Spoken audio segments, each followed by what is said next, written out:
In Poison Ivy, as Ivy thinks back to laying with Harley Quinn, she thinks to herself, people should never say she hates the world, as she loves the world, every root, every seed, and every little pollinating insect. She also loves Harley Quinn, but those are just two things, one very big and one very small. It's everything in between she can't stand. As Ivy wakes up in a restaurant, the chef offers her a plate of food, as food is the best medicine, and Ivy doesn't look so good. But what the chef doesn't know is Ivy is undergoing a self-induced poisoning as she spreads Ophiocordyceps lamia across the country. As Ivy eats, she thinks to herself how people often ask if she's a vegetarian. She thinks back to a time not long ago in New Mexico. As Ivy stands over a farmer that is succumbing to her toxins, she lectures him on how environmentally catastrophic modern agave farming is.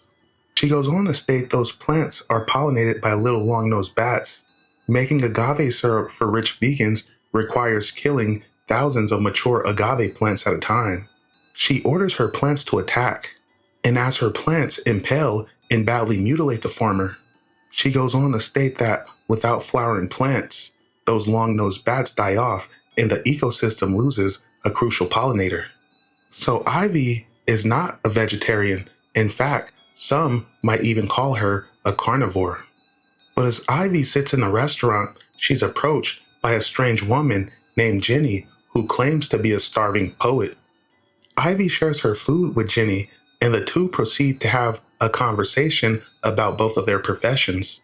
Jenny goes on to state that poetry is working out great, it's just nobody appreciates it enough to pay for it. Now the chef is actually thrilled to have an artist in the house. But as Ivy sits with Jenny, she thinks that they're not bad people. Their lives are like threads in a tapestry. Individually, they're harmless. But then Ivy sees something that surprises her, as Jenny unravels a crumbled up piece of paper that contains a symbol.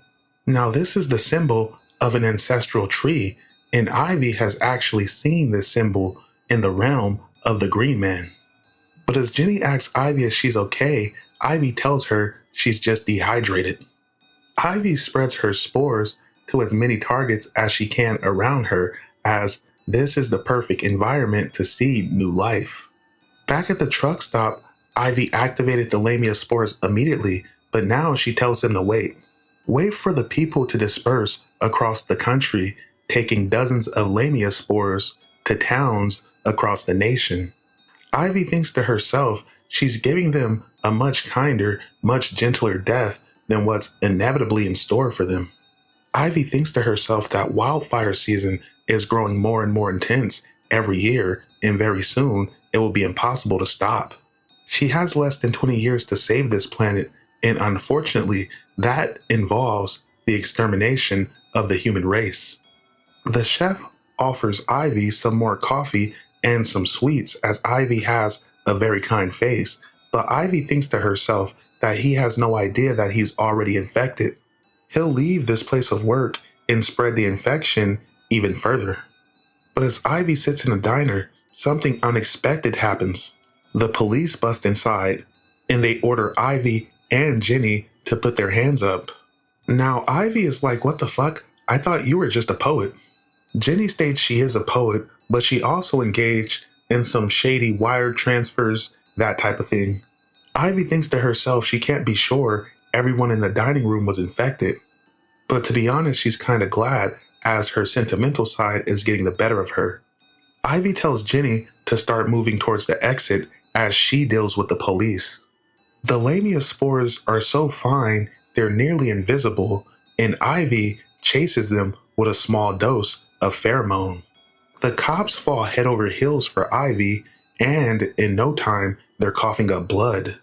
Jenny thanks Ivy as she thinks she saved her life, and Ivy supposes she did save her for a few hours. But as Ivy walks to her car in the dead of night, she feels as though someone is stalking her. Ivy wonders if it's the Batman, but she doesn't see the Batman anywhere.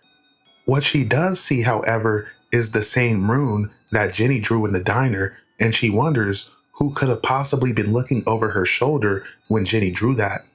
As Ivy sits in her van looking at her passengers who have already been consumed by the cordyceps lamia, she thinks to herself, were they in that same position before I left? But as Ivy thinks back to her time at Eden a short while ago, she thinks back to a conversation she had where she was told she wouldn't be able to control the power she stole. But Ivy informed this lady she had no idea what she was capable of. But the mysterious lady tells Ivy that thing inside her is going to kill her before she kills off the human race. She goes on to tell her that none of this is going to bring Queen Ivy back. Be happy with the powers you have now. But Ivy is like, fuck that, because I remember what it was like being a god. Ivy finally opens her eyes and continues down the road, attempting to think happy thoughts. Likely thinking of Harley Quinn, she remembers her breathing in and out, and how her breathing became her own. She misses Harley, and she wishes she was here with her at the end of the world. To be continued.